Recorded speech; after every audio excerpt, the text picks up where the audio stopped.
Améliorer la qualité de vie en 5 minutes. Thich Nhat Hanh. Si tu es débutant, essaie de prendre 5 minutes par jour pour marcher en pleine conscience et en silence.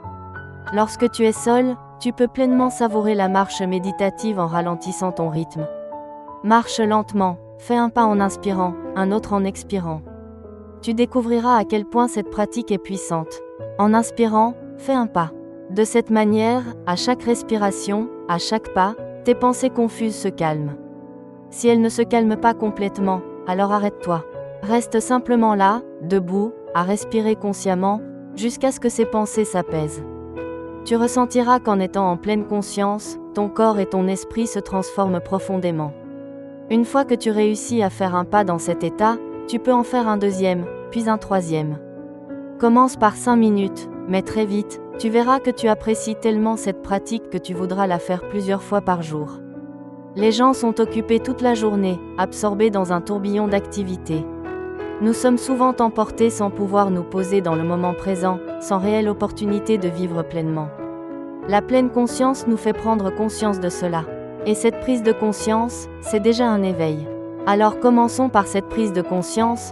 Nous avons vraiment envie de vivre pleinement, de nous arrêter, de ne pas être entraînés par le flot de la vie. Grâce à la pratique de la pleine conscience, qu'il s'agisse de s'asseoir en silence, de respirer, de marcher ou même de se brosser les dents, nous pouvons nous arrêter. Nous pouvons nous exercer à nous arrêter à tout moment, même en conduisant. Tu es alors libéré, tu retrouves ta liberté.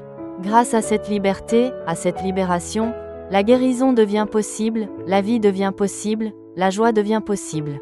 De nos jours, on parle souvent d'équilibre entre travail et vie personnelle.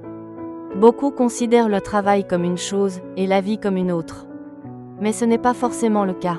Quand tu arrives au travail en voiture, après t'être garé, tu as deux choix.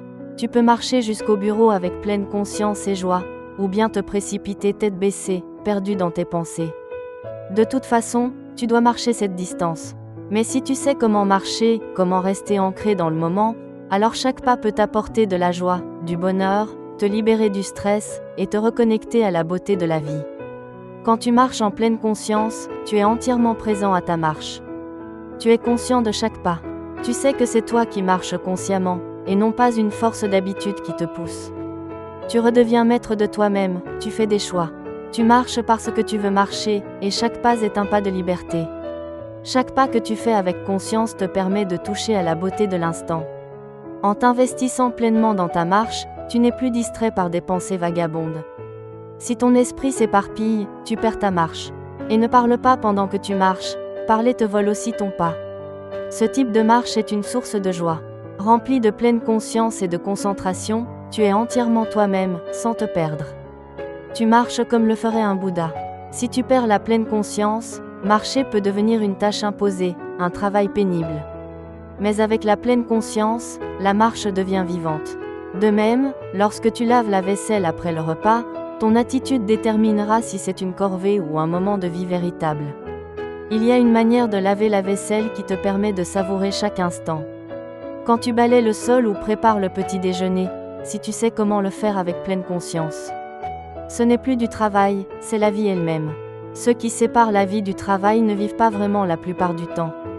Il nous faut trouver un moyen d'apporter de la pleine conscience, du calme et de la joie à toutes nos activités, pas seulement pendant les loisirs ou la méditation. Si nous intégrons la pleine conscience à tous les aspects de la vie quotidienne, même 5 minutes à la fois, alors la séparation entre travail et vie s'effacera. Et à chaque instant, nous vivrons pleinement, en étant nous-mêmes.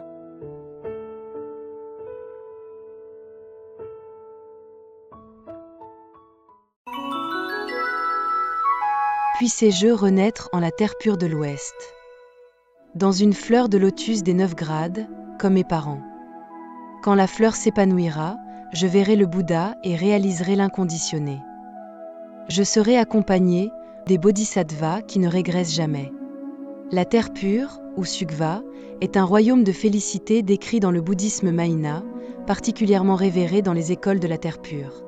Ce paradis spirituel, situé à l'ouest de notre monde, est dirigé par le Bouddha Amitabha, connu en chinois sous le nom de Amittuofo, dont le nom signifie « lumière infinie » ou « vie infinie ». Selon les enseignements, Amittuofo a fait le vœu de créer un monde sans souffrance, où tous les êtres qui récitent sincèrement son nom avec foi peuvent renaître après leur mort. Cette pratique, appelée Nyanpho, consiste à invoquer le nom du Bouddha par la récitation.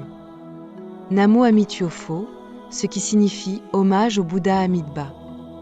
La terre pure est décrite comme un lieu de paix, de beauté sublime et d'enseignement bouddhique constant. C'est un environnement idéal pour atteindre l'éveil, car on y est libre des désirs, des distractions et des souffrances de notre monde. La dévotion à Amityopho n'est pas fondée sur l'attente d'une récompense, mais sur la confiance dans sa compassion et le souhait sincère d'atteindre l'éveil pour le bien de tous les êtres. Elle est ouverte à tous, quel que soit le niveau de compréhension ou de pratique spirituelle.